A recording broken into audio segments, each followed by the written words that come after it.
Welcome to the MBBS Diaries. Today we'll see the side determination of scapula. This is scapula. It is also known as shoulder blade. It is a large, flattened and triangular bone. It is located on the upper part of the posterior lateral aspect of the thorax against the 2 to 7th ribs. अब हम इसके parts देख लेते हैं। सबसे पहले इसमें 3 processes होते हैं जो बहुत इंपॉर्टेंट होते हैं। सबसे पहले होगा spinous process, एक्रोमियम process and this is coracoid process. Spinous process जो स्पाइन लाइक होगा, acromion process and coracoid process. अब इसके हम लोग 2 सरफेस देख लेते हैं। सबसे पहले यहाँ पे ये वाला सरफेस होगा जो है डॉर्सल सरफेस, और इसके पीछे जो होगा वो है कॉस्टल सरफेस। हमारा कॉस्टल सरफेस है जिसे हम वेंट्रल भी कहेंगे। ये सबस्केपुलर फोसा भी है।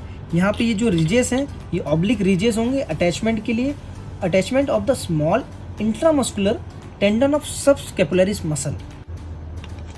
3 इसके बॉर्डर होंगे, superior border, medial border, lateral border. 3 इसमें एंगल होंगे, superior angle, inferior angle and lateral angle.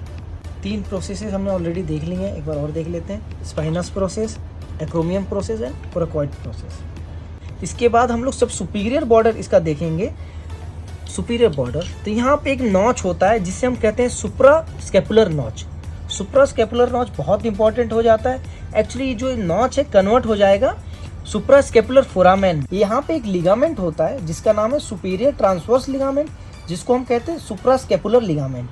अब इसमें हमें याद रखना है always the air force flies above the navy. Navy हमारी जो शिप होती है, बोट नीचे होती है, तो सबसे पहले जो आर्टरी होगी अब वो होगी, और जो नर्व होती है बिलो द लिगामेंट होगी। और यहाँ पे एक हमारा अटैचमेंट होगा सुपीरियर बॉर्डर पे inferior belly of omohyoid muscle. कुछ अटैचमेंट देख लेते हैं। सबसे पहले यहाँ पे अटैचमेंट होगा लिवेटर स्केपुले का। यहाँ पे होगा आपका रोम्बॉइड माइनर, यहाँ पे आ जाएगा रोम्बॉइड मेजर, और यहाँ पे आ जाएगा इंफीरियर एंगल पे हमारा होगा लेटिसमस डॉर्साई। यहाँ पे हम लोग आगे बढ़ेंगे तो होगा टेरिस मेजर, यहाँ पे आ जाएगा टेरिस माइनर, और यहाँ पे एक होती है आर्टरी जिसका नाम है सर्कमफ्लेक्स स्केपुलर आर्टरी। ये आईएनएस सीट का लेटेस्ट क्वेश्चन है जिससे पूछा जाता है कि किसकी ब्रांच है। Circumflex scapular artery, it is a branch of सब स्केपुलर आर्टरी।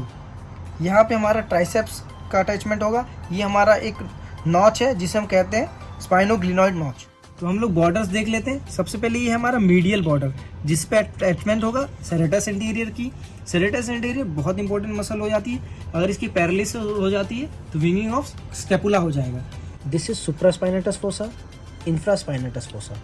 यहाँ पे अटैचमेंट होगा सुप्रास्पाइनेटस मसल का, और यहाँ पे अटैचमेंट होगा इंफ्रास्पाइनेटस मसल का। ये सुप्राग्लिनोइड ट्यूबरकल है जिस पे अटैचमेंट होगा लॉन्ग हेड ऑफ बाइसेप्स का, और ये हमारा कोरेकॉइड प्रोसेस है जिस पे अटैचमेंट होगा short head of biceps brachii का, और इसी के साथ कोरेको ब्रेकियलिस का भी अटैचमेंट होता है। तो हम एनाटॉमिकल पोजीशन देख लेते हैं स्केपुला का, जिससे हम साइड डिटर्मिनेशन करेंगे कि जो स्केपुला है राइट साइड की है कि लेफ्ट साइड की है। ये ग्लिनॉइड कैविटी है जो फेस करेगी laterally, forward and slightly upward. ये कोरेकॉइड प्रोसेस है जो डायरेक्टेड होगा फॉरवर्ड, और ये सेल्फ लाइक जो स्पाइनस प्रोसेस है ये डायरेक्टेड होगा पोस्टेरियरली। तो ये तीनों चीज़ को हम जब देख लेंगे तो हमें पता चल जाएगी कि ये स्केपुला है लेफ्ट साइड की।